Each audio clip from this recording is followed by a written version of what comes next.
yeah. Mud.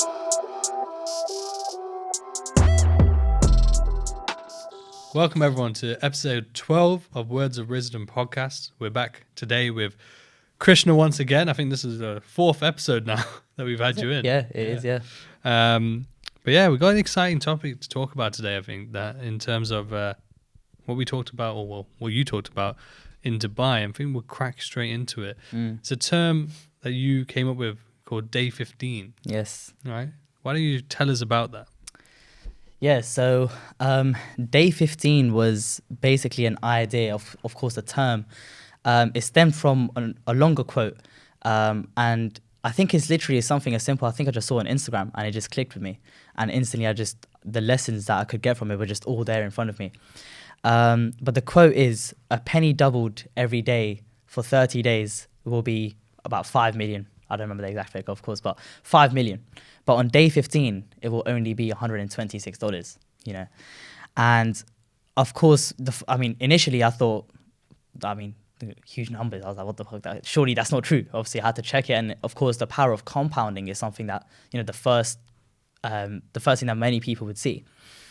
But for me, the lessons that I could get from that were a lot deeper than maybe the monetary value or the compounding effect and stuff. It was more so, the idea of always striving for more, and never knowing what's around the corner. Because if I just told you that in 15 days it will double to 162, and then I ask you, what do you think it would be in 30 days? You might think 300, 400, 500,000. You're not going to think 5 mil. Yeah. And that's the bit that really caught my attention, is that you never know what's around the corner, and you never know what's just another 15 days away, And for that particular reason, there's never a good enough reason to stop. And that went hand in hand with my mindset and my approach to life generally anyways, which is why it resonated so well with me.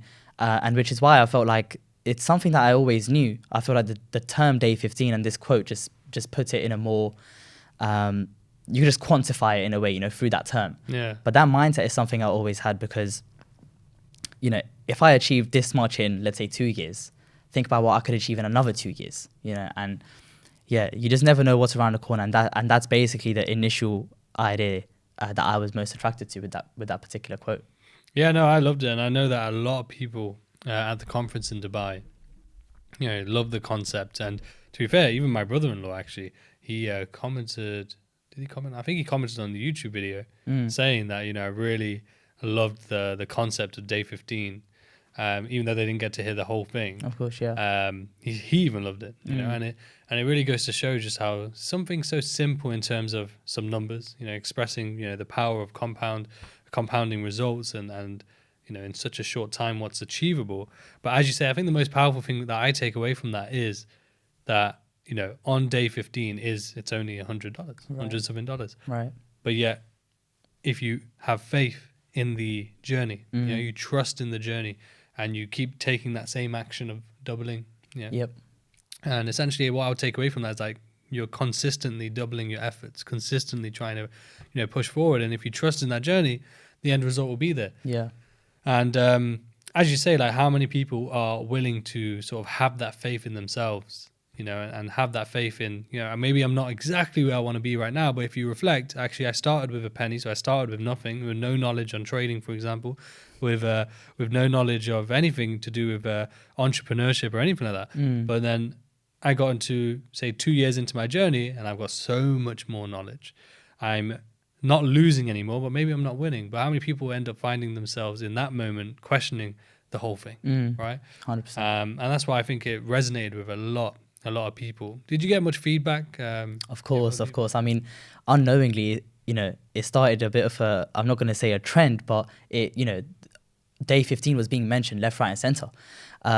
People are, on their stories and, we're shouting it out and stuff. And, that's when I realized, of course, when I was giving the speech or the presentation, even when I thought of it, I knew that it was something that's going to resonate with people because it resonated with me. But I didn't know quite the effect it was going to have. It's only until afterwards, after the conference, even the next day when people came to find me and tell me that, that was, it really it resonated with me, and it's changed my outlook and stuff like that. I remember even Louis came to me the next day about the Schematic of Life, which is I'll touch on in a second, but that's when I realized that sharing something so simple, you know, the impact it can have on a lot of people, it still hits me. Like, it's still unreal to me how, you know, something so small, just a simple conversation like this podcast, for example, is going to reach so many people and impact so many people in a positive way. Yeah, so the feedback was insane. And I feel like, you know, the lessons from this particular quote are to some extent endless, because even if you look at it in another way, in terms of, if you do actually focus on the money for a second, the first day you doubled it, 1 turned to 2, then it turned to 4, then 6, you know, 8, then whatever it might be. And the difference between, let's say, day 2 and day 3 was only from $2 to $4. But then the difference from day 30 to day 31 is from 5 mil to 10 mil, you know, and it's that exponential growth. And again, of course, it leads back and goes back to the main crux of it, which is, you know, never give up and don't stop. But also to actually, if you were to visualize it as a graph, it's going to be slow. You know, it's always going to be slow and hard and not very, very rewarding at the beginning. But that same action of doubling at one point, you know, when you have put in the hard work and when you're at that stage, when, you know, when your timeline allows it, is going to be from 5 mil to 10 mil. And then from, you know, day 32 to 33, it's 10 mil to 20 mil, you know, and one day that same action was only from 1 to 2. And I feel like that's something very powerful as well. It's like, I feel a lot of people in this day and age, I feel like there's so many things to blame, but social media is at the top of the list. You know, there's this term I heard once, and, you know, I feel like we live in a microwave era, you know, microwave popcorn era. Everything's just ready now. Everybody just wants something now. You know, TikTok, like 30-second videos. Instant gratification. Exactly. People are just scrolling, and it's just 30-second videos, and it's just, they're feeling good, they're scrolling, addicted. Everyone wants something now. And, you know, they're not ready to do that action for 30 days where it's not going to give them that much. But they just want that 30-second day now, you know. And they feel like if they're not getting that, either they're blaming, pointing fingers at something else, but they're not realizing that I haven't even done it for 30 days. So how could I want the 30-second day?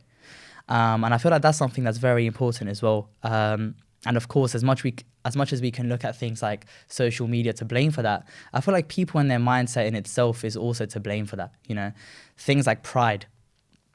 A lot of people are very, very proud, and they feel like they're too good to wait 30 days. You know, and they feel like for whatever reason, they deserve the 31st or the 32nd day now. And that mindset is poisonous, in my opinion. It's very, very toxic to your own growth, let alone the people around you, you know. I think it's very true, because like a lot of people, just throughout the ages, if you look back, is that it's always been an issue. Because I think I spoke about this on a previous podcast, in terms of, you know, we're very quick, because it's normal to us, social media, you know, and the rise of the smartphones and the tablets and whatever. That's what's normal to us to then reference as the negative. But, you know, for, say, maybe our parents' generation, or maybe just before them, it was the internet. So rather than social media, it's the internet was the problem. Before that, it might have been the TV was the problem. You know, so there's always going to be something to reference as the issue with our society, when really the one thing that has been uniform is what you said there, the mindset. You know, the average person's mindset has always been the major issue. Yeah. There's always something to blame, so that you can, you know, externally say, hey, this was the issue. But really, at the end of the day, it's always been the one that's universal throughout the ages has always been the mind. You know, the person's mind, and how they control it, or how they perceive things, or how they look at things that are actually inside their control. Because that mindset is inside your control. Of course. Just to shape and mold and create the mindset that you want and are able to achieve things with. So as you say, people who feel that entitlement, I think a lot of people are not willing to sacrifice. You know, they're not willing to live below their means. You know, even just to grow in terms of a financial foundation. You know, people don't want to create a cash buffer because of the sacrifice it requires. Yeah. You know, but people don't want to work out because of the sacrifices it requires. Diet sacrifice. You know, anything. You know, even studying, even if going through the norm. A lot of people they don't have any other aspirations. I remember in my school, actually, now that I think about it, it's like there were people who didn't have any further aspirations, like in terms of entrepreneurship or anything outside of the norm. Yeah. They just didn't want to sacrifice their time to study. Yeah. So not only did they not have any further aspirations, even in the norm, inside the box, Yeah. they didn't care either. So then they're left with nothing. And normally what that results in is just a very mediocre Yeah. life, you know. And normally they're the people where when they're 50, 60, 70, you know, coming towards the end, they're the ones who are complaining. You know, they're saying, you know, life's not fair. Very bitter. Very bitter. Or more importantly, they are living with regrets. And the thing is, and there's something I reflected on, I came across some video, and it said something like, when you're 50, you know, even if you're worth 50 million, you would give that 50 million up to be 20 again. And, you know, it really made me think that really the major currency in the world is time. Yeah. You know, and in this universe, you know, is time. You know, and I think the thing we're blessed with now compared to, you know, prior generations is that we actually live longer than prior generations because of healthcare, because of all these things that are available now that I would say we take for granted. The reason I say that is because I've taken it for granted in my lifestyle. I always thought, oh, you know what, back in the day before this corruption and before, you know, all this taxation and all, you know, you would assume, oh, it was better. When really, if you think about it, we're living longer. Of course. People actually have a higher chance of education, because I didn't realize actually, because even though I didn't go to university and I'm not like a huge advocate of, you know, you have to go to uni. I don't think anyone has to, but I do think it's obviously, it has its benefits. And for those who have, you know, their chosen niche in mind, they can go do that. But I did not even know that universities were actually only for the elite. You know, you weren't allowed to go to university and get that higher education before, unless you were from a very, very, very rich family. Yeah. So I didn't even know that. Yeah. Right now, obviously, it is open to everyone as long as you can pay the money for it. Yeah. But that is, again, it's something that because it's the norm to us, we don't understand. Fail to recognize the level of opportunity we have now. So like the norm to us is the taxation, right? So then we will probably say that. Don't get me wrong. I still believe that taxation at the levels that we see in the Western world, like here we have, I think it goes up to 60% at some point.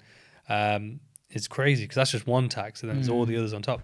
But we don't know what it's like to live in a tax-free society in the UK. But at one point it would have been, you know. And no doubt though, with that's a positive, but there's always going to be the negatives. You know, what was not available because of that lack of, you know, funding from tax that is available now, you know. But it's a very valid point you said there. Like people, they're not willing to do that sacrifice, you know. They're not willing to sort of think about where they are now and how can I get to here. You know, they're not even thinking in terms of day 15. They're not even thinking about day one, as you say. You know, because like a lot of people set the goal of owning a Lamborghini, for example. But yet, right now, they don't have a license, right? So how are you going to get to that Lamborghini, you know?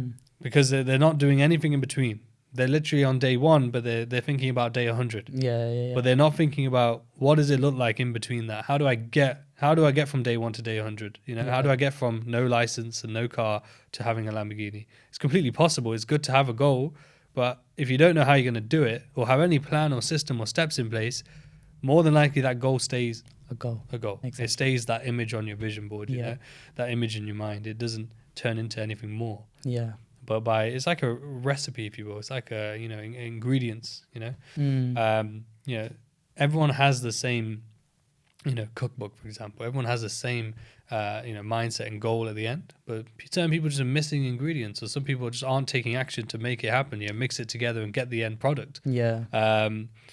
I think people lose sight of the goal along the way, and I feel like people, as much as it's important to celebrate your wins and your, you know, small successes, complacency is the devil in cases like this, because someone might get to something like, even if it's just day 2, and they think I've doubled my money and I'm happy, you know, and that complacency kicks in, and from there on, nothing else is done, you know.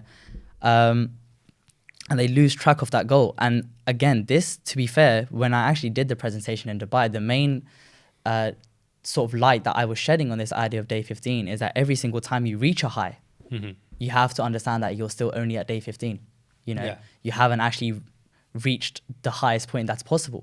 Yeah. You know, so someone at, you know, on day 2, for example, you know, they feel like, as mentioned, they've doubled their money, but they don't know what's going to happen in another 30 days. And again, that's where the main concept behind this idea comes in. But complacency, I feel like, again, it's only going to, you know, you're only going to achieve, or you're only going to escape complacency through self-awareness. You know, a lot of people, to be fair, it's very easy to understand if they're not even willing to sacrifice for themselves, they're definitely not going to sit down and be aware of their own mistakes, and be willing to accept their own flaws. And I remember in a previous podcast, you asked me, you know, what was the main thing that you did that helped you become successful or consistent, for example. Yeah. And one of the main things was self-awareness and acceptance. You know, there were times where I sat down and I just said to myself, yeah, like I'm doing really badly right now, you know, or I am just a shit trader right now, you know. Even if I had the knowledge, I'm not sticking to my routine. Or that self-acceptance of the flaws is the very, very first step to escape your complacency. Yeah. I feel like I think a lot of people, they don't want to accept their flaws, you know.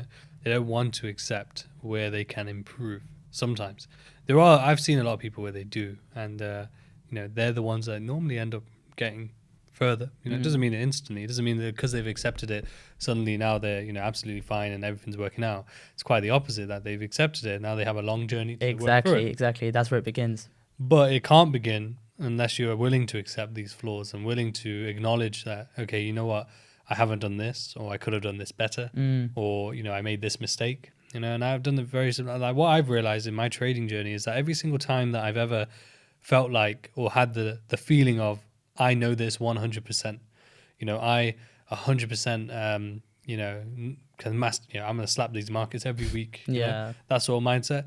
As soon as that happens, literally the week after, the day after, is humble. You know, it's humble. You know, you're getting humbled by the market to basically just to reassure you that that's not the case. No one, 100%. And that you need to just follow the same mindset, same discipline, and that's it. If you do that, then you'll just keep making money, right?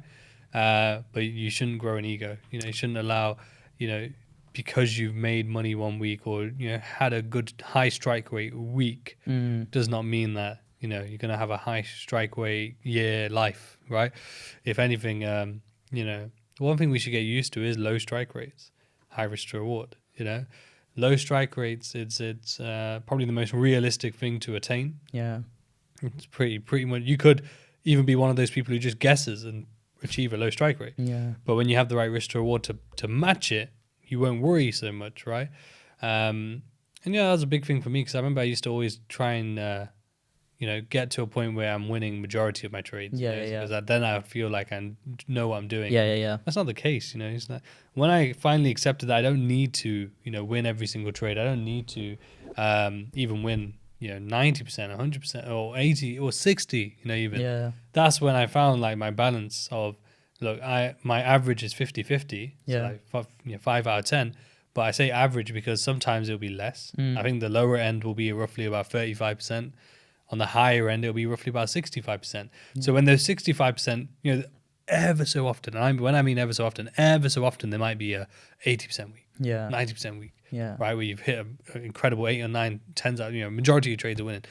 They feel incredible, but they're the ones that normally lead to the blowouts or the 10% strike rate weeks, because from, you know, again, and you know, if you allow yourself to get heightened and overconfident and ego to be brought in, you're just going to go down to the other end where you need to feel almost instantly. Exactly. Yeah. And normally it's that swing of events that causes so much emotional turmoil and build up, and you know, makes traders question themselves. You know, they question, am I a good trader? 1 minute they're thinking I'm the best, I've got this. The next minute they think I'm shit. You know, I can't do this.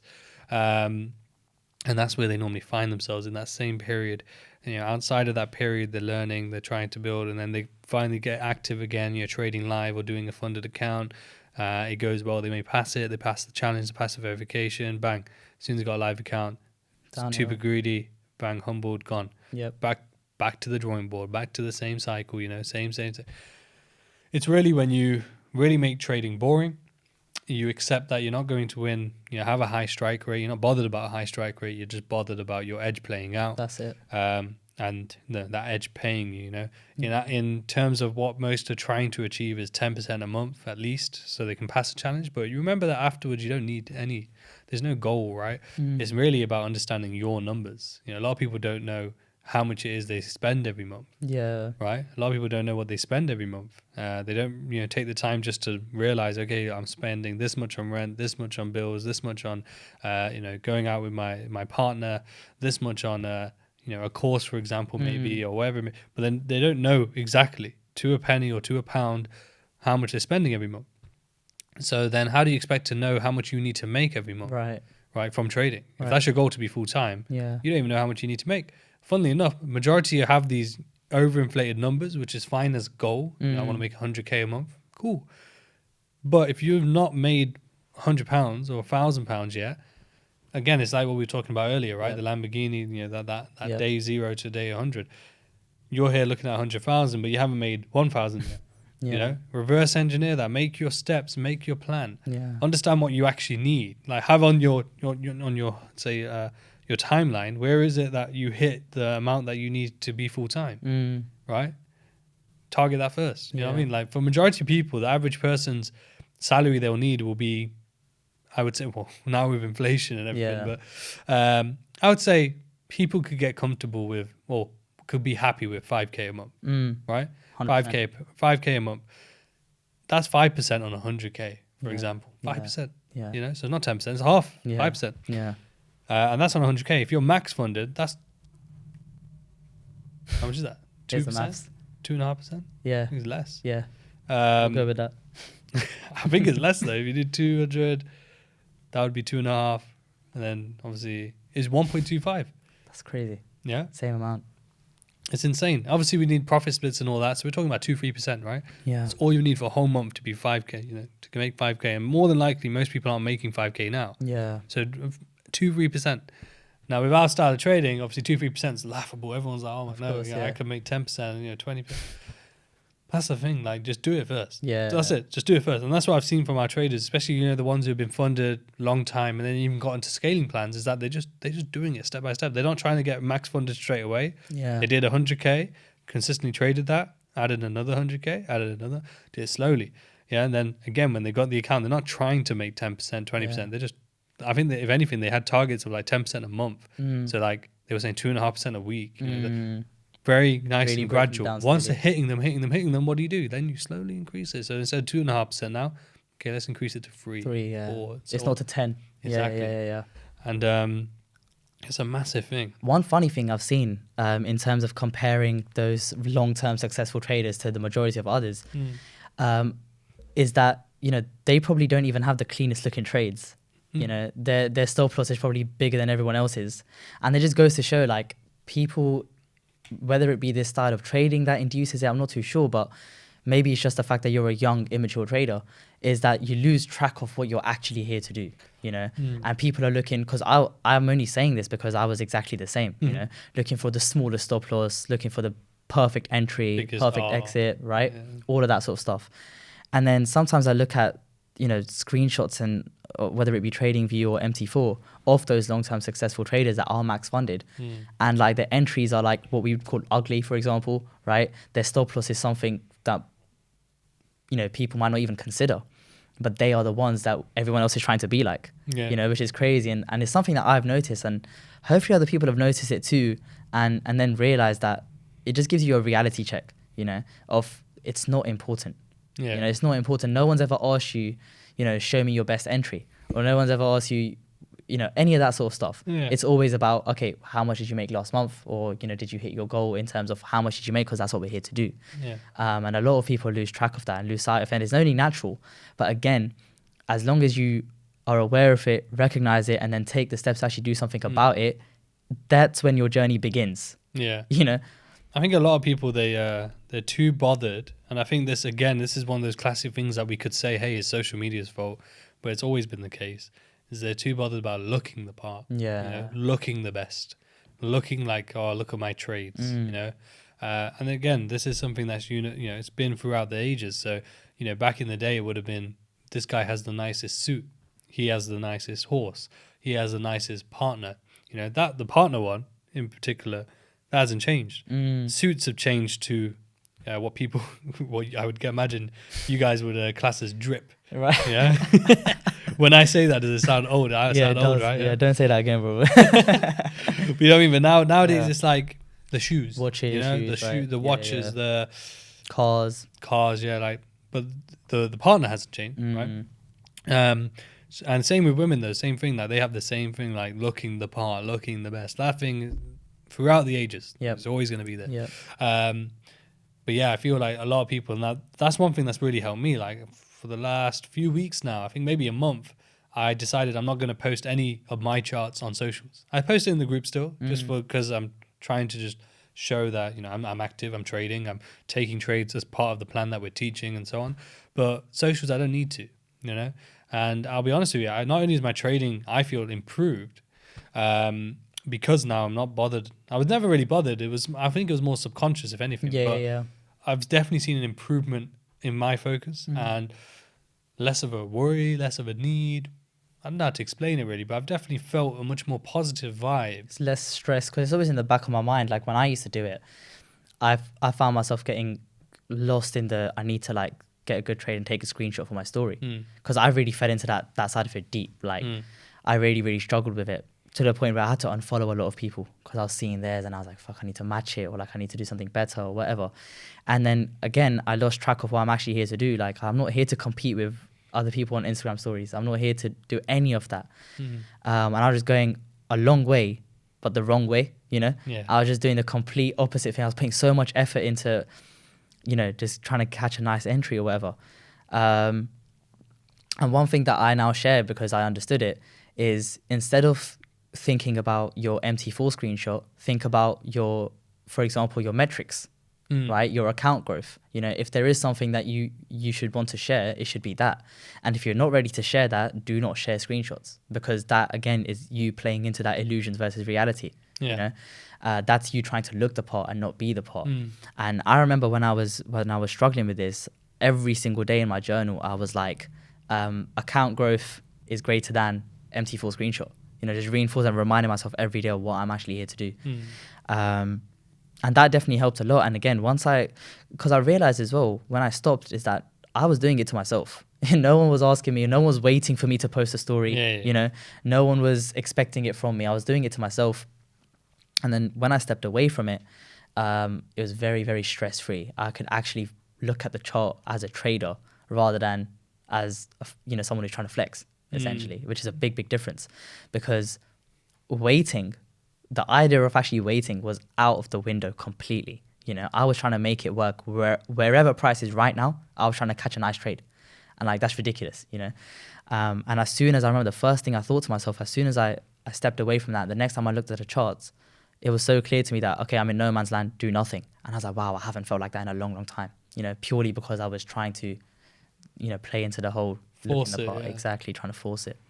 Yeah, no, it's a big thing, and I think a lot of people do it nowadays. Well, I think a lot of people have always done it, to be fair. Yeah. And I like how you said that as well. That like it's kind of like taking your eye off what was important. Yeah. You know, and I think a lot of people are doing it nowadays even more so, especially in the trading industry, because there's so many different educators popping up, and in order for that to happen and to be different, you need to look different. You know what I mean? You need to have some sort of secret method or some sort of, we see all these terminologies coming about. new And terminologies and you know, huge risk to rewards being shown and stuff like that. And you know, it's just that classic, like the focus for those people. Then people will look at that and they'll observe it and they'll think, oh my goodness, I need to know this. You know, and it even happens to this day where I feel like, you know, sometimes even though I'm happy with my trading, it's been consistent, I got my plan, I got my everything, routines, everything.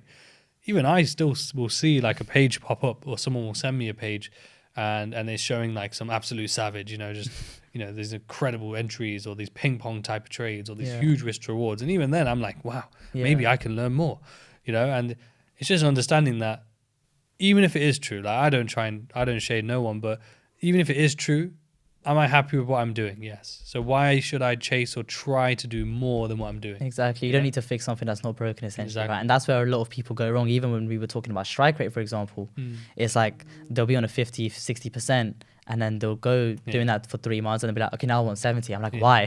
Why do you want that? Because as we discussed earlier, the slightest change in your plan is going to be detrimental, So if you affect or if you change your profit taking, for example, it will be detrimental, and if you've got a 50, 60% edge, just push as many trades through that edge, and you'll be great, because I feel like a lot of people have a very, very short-term vision, which is weird, because what it looks like is everyone has a long-term vision because they want, generational wealth, for example, right? So it sounds long-term, but when you really get to it, everyone's thinking about, I had a good week or I had a bad week, and if they do have a good week, I'm consistent, right? But they're not thinking about 5 years and 10 years, which is realistically what it is, And if you think about 5 and 10 years, and then you think about pushing all of those trades through even a 55% success rate in 5 and 10 years, that's a lot.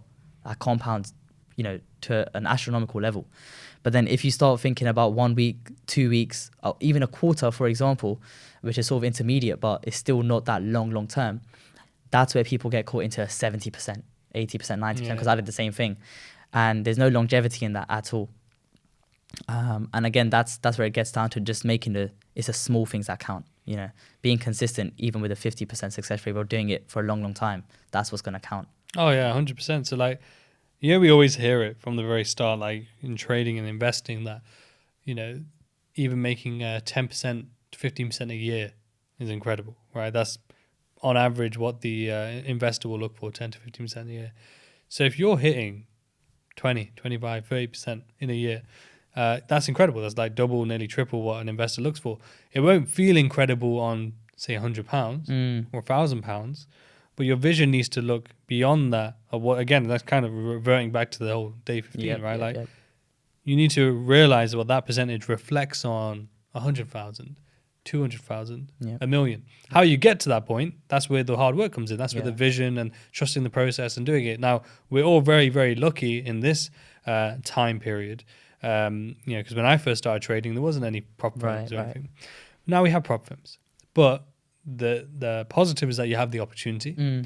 The negative is that everyone's putting it on a pedestal, right? Unless you got funded with a prop firm, unless you get this funding, you're not a real trader. You're not good. You're not going to make any money. But the end goal really always has to be your personal capital, your full control. So until you can get to the point where you have 100K, how you get that 100K is up to you, right? You can do a prop firm. You could work really, really hard, maybe sacrifice a bit of trading time to work and stack, It might take you a long time. But again, it's about what works for you and what you're willing to sacrifice. Yeah. Prop firm wise, there isn't much sacrifice involved in terms of, having to work hard to get the money.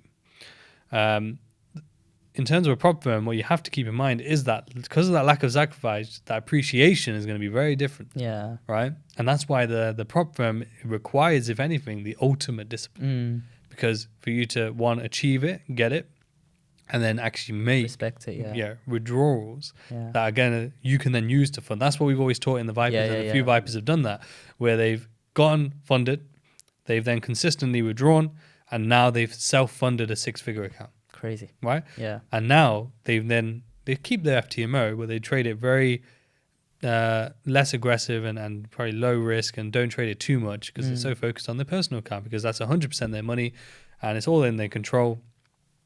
And that's what the end goal really is. Yeah.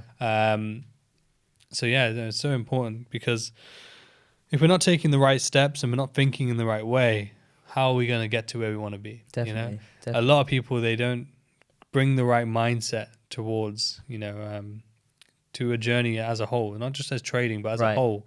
Then they constantly think that, striving for success means if I keep working hard, I'm going to get to success. It's going to move up. But one thing, and we'll move on to, as you know, the schematic of life. The way I see things is that you're ideally always going to be one to making a bullish trend in your life, right? Higher highs, higher lows. What does higher lows represent? They're the moments where you do have a setback. It could be anything. It could be you lose someone, you lose some money, you do a bad deal, you get some bad advice, your health suffers a bit of stress, something. it's always going to cause that higher low. But your end goal really is that you're focused on continuously working, continuously pushing forward and making a new higher high. And it's kind of similar to the whole, like, 3 steps forward, 1 step back. Yeah. Something along that Essentially the same thing. Yeah. But I like what you put together because it's even more realistic in my opinion, because higher highs, higher lows might not always be the case. There will be times where you may hit a lower low, you might have a little bit of a downtrend. So, if you want to explain sort of that, again, in Dubai, you went over Schematic of Life and the feedback was really amazing as well on that.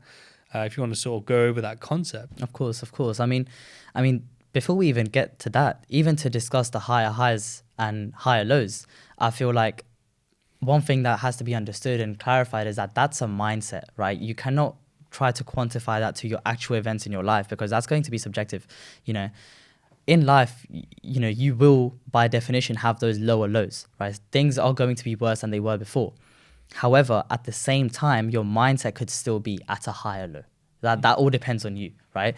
And the point I'm trying to make here is that you are in control of it, and your mindset, you own it. So you can control it regardless. Your life could be in a downtrend. You could be having lower lows and lower highs, but your mindset can still be higher highs and higher lows. And, that's based on your perception of things, how you view things, your gratitude, which I think is extremely important, your recognition for the things that are going well, and, looking on the bright side always. So that's the first thing to understand, that it's always a mindset. Now, when it comes to this schematic of life, sort of wish I had a whiteboard now, could remake the whole presentation. But essentially, for the traders who understand, the term that, or essentially what it is a reaccumulation, right? It's that period in life where things might have been going well, right? And you've hit that high point, that peak, right? Which you enjoyed, and you could be your best moment, could be your best week, your best month. Trading wise, of course, it could, whatever it might be, your highest level of understanding and consistency. And then it's going to be a period of time where you'll just be moving sideways, and that for me is the most confusing period of life, because it could literally be one day you're low, the next day you're high. And that consolidation essentially is what leads people to a lot of, just confusion and not uncertainty, essentially, which is exactly what it's like in the markets. Now, in that moment, in that period of sideways, mentality or just life in general, you're going to have those lows, those extreme lows. And how you tackle those lows in terms of mindset, again, what's actually happening around you isn't that important. It's how you tackle those lows, whatever that low represents to you, because it's what's the word? It's relative to everyone. My low could be someone else's high, right? So it's relative. So regardless of what it actually might mean in terms of what's going on around you, your mindset at those lows, you need to understand that a decision has to be made, right? A decision has to be made. Sorry, I can't even speak. A decision has to be made to reaccumulate, because it's very easy to look outside and look at the things going on around you and feel like, yeah, everything's bad. And then your mentality is instantly distributing and you're literally allowing yourself to fall into a downtrend, right? But if you make the decisions at those lows to reaccumulate, look at the wider picture, look at the things that are going for you, look on the brighter side, right? Practice gratitude, the most important thing, and then find it within yourself to actually push forward, break out, and then, achieve even higher, again, that high point being day 15, right? Going on to surpass that and then getting to day 30, that all comes from a decision at rock bottom, right? That rock bottom is the liquidity grab on the charts. Yeah. That's the lowest point on the whole schematic, but it's the most important one, because that's where all previous liquidity is just cleared, liquidated. And that is where, talking about technicals, an order block is mitigated, right? That mitigation of an order block in life, in terms of mentality, reflects as you digging deep, reminding yourself of your purpose, exactly, reminding yourself why you started. I don't know, thinking about the reasons or the people that might depend on you, for example. Yeah, your why, All of that sort of stuff, your why, exactly. And that decision there at rock bottom is what's going to fuel you surpassing day 15, and then essentially getting to day 30. But then even at that high, the cycle repeats. As we know, the market's fractal. It's always in cycles. Nothing's ever done, There's always that bigger picture still. It was like, I think there's a lyric from a song where it's like, the bottom is where the start is, And I think it's very powerful because, it really makes you think that whereas there is no starting point. Really, the starting point, as you say, it's in your mind. It begins there. Everything on the external, I believe, it really starts internal. I think it's called the law of polarity, I believe it is. It's like the opposites, right? So, if your internal is no good, right? Your internal is thinking in a negative headspace. The external is going to reflect that. Of course, just like we were talking about trading on the last podcast, where if you're internally angry or lack of patience or greedy, on the external, on the charts, it's going to reflect. And a lot of people, they don't do that work. And I know that I was lucky enough, for whatever reason, I did that work. Gained a lot of understanding into my mindset and into what I wanted to achieve, and sort of instilling a very positive mindset from a very early age. I don't know why I did that. I think what may have helped for me, I'm being honest, sort of trying to reflect back, is I used to watch a lot, like every morning and every night, religiously.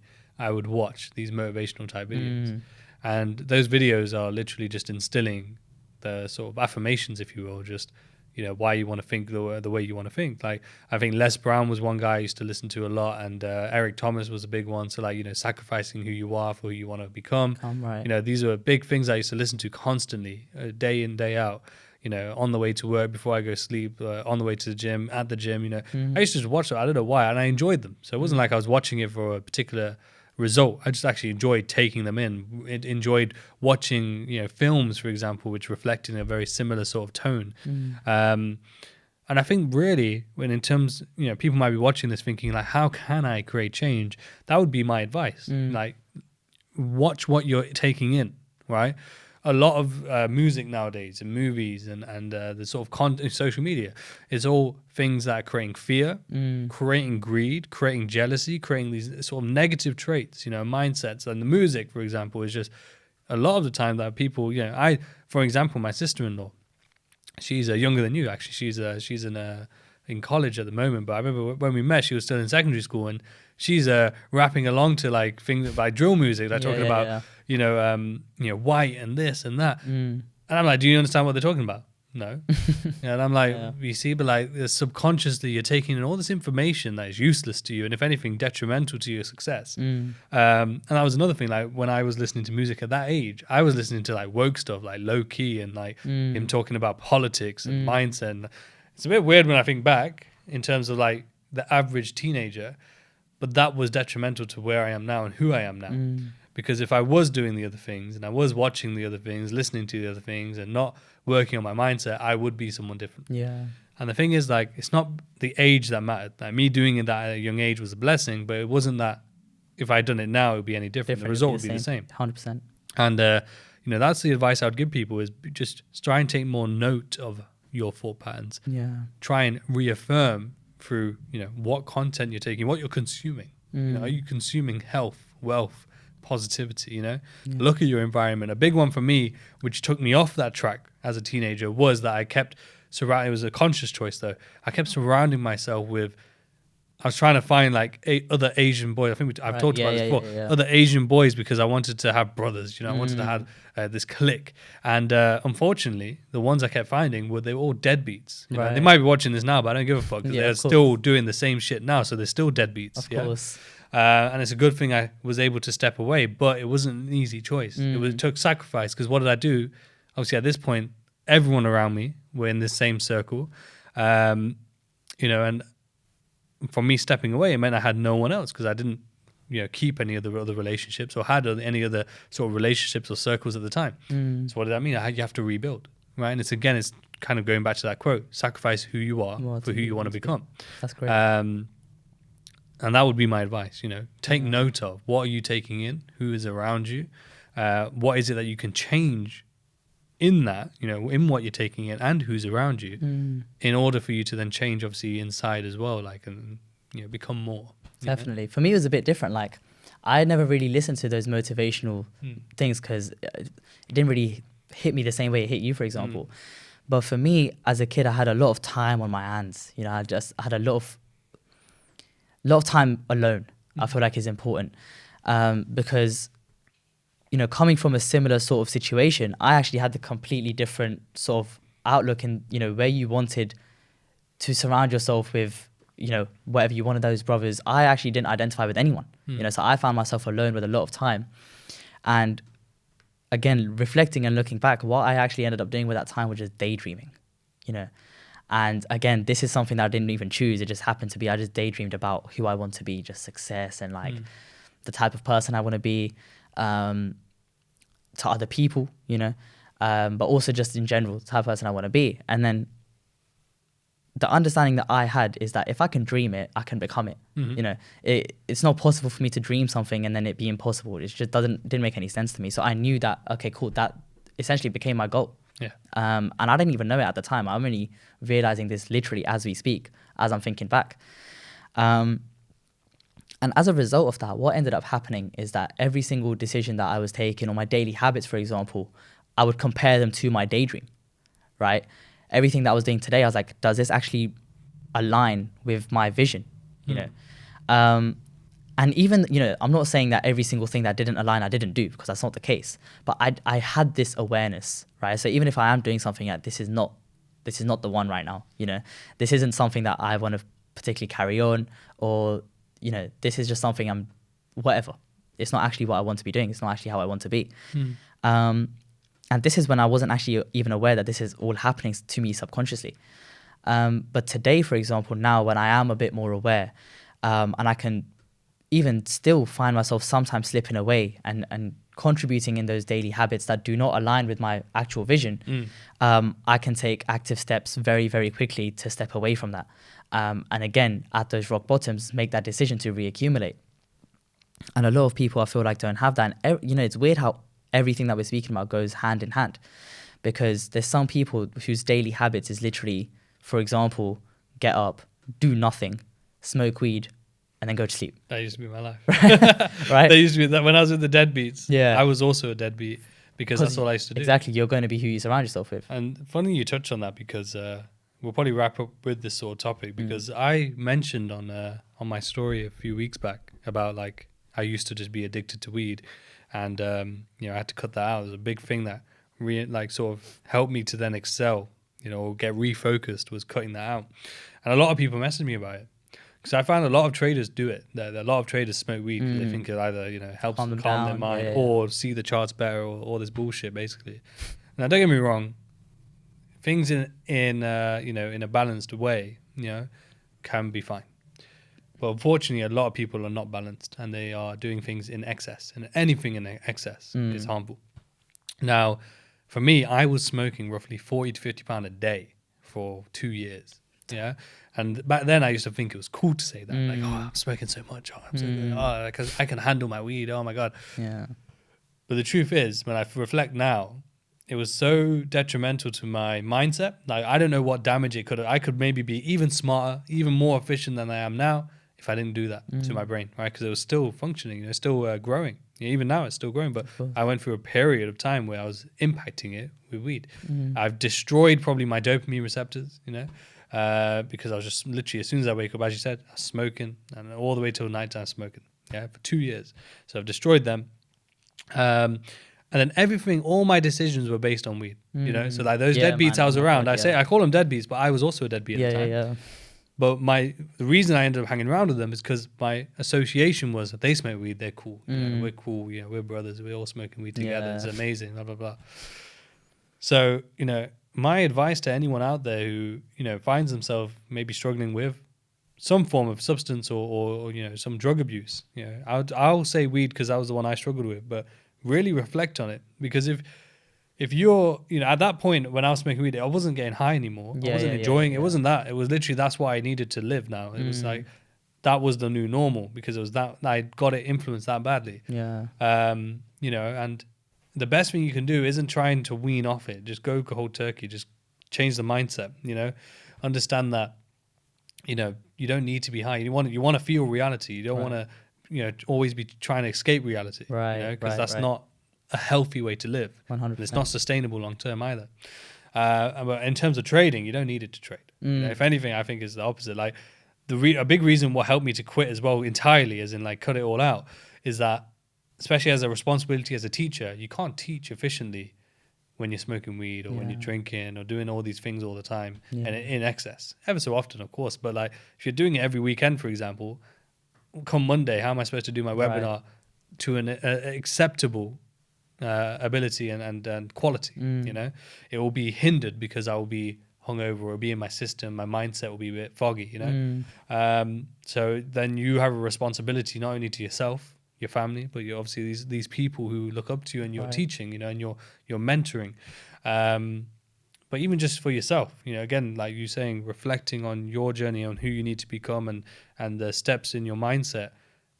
That sacrifice of cutting out what you enjoy, you know, because it is impacting your mindset, it is hindering your growth. Yeah. You know, enjoy it. My mom always said to me, like, she obviously doesn't like any of these things, but she always said to me, like, look, get successful and then do whatever the hell you want. You know, at least do all the work first, do all the Yeah. sacrifice first, then do what you want. Yeah. You know, because by that point you've earned it. But really, what have you earned to be relaxing like this and chilling like this in this manner? Definitely.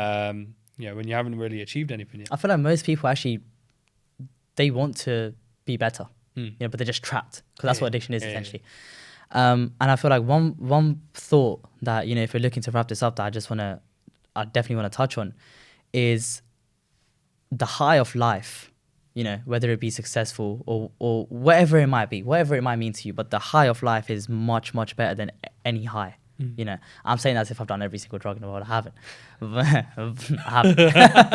But I'm confident that the high on life is every single time is going to be better than any sort of addiction, you know. And you lose track of time, and your relationship with time is very weird when you are in that addicted space. So it seems very far away. Reality seems so far away, you know, but it's right there, you know, and it's always, I feel like it's always waiting for you to come back and enjoy it. But yeah, that's something I've said before, so I thought might as well. Yeah, we'll people wrap it up, man. Like, look, at the end of the get some day, value from it. it's always a powerful thing, conversations and experience is a real thing. So like, you know, your experience other people can learn from or try and learn about, you know, and more importantly, I think what we just touched on at the end there can be maybe just a reflection point for a lot of people, because again, a lot of people are going through that, you know, and they might be going through that and they might be struggling with it, or they might not even be aware they're going through it, you know, and this can be that little like reflection moment. And This could no be doubt that liquidity grab. it could be that liquidity Yeah. grab, that mitigation. Yeah. But yeah, should you, you know, maybe let us know your thoughts on that, because I know I got a lot of messages when I mentioned it on my story, but we just talked about it a lot more. So, you know, drop your comments if you've been struggling or you've made changes. Maybe you've gone through that process already. But thank you for tuning in once again. Again, Krishna's socials will be in the bio. And until next time, catch you later.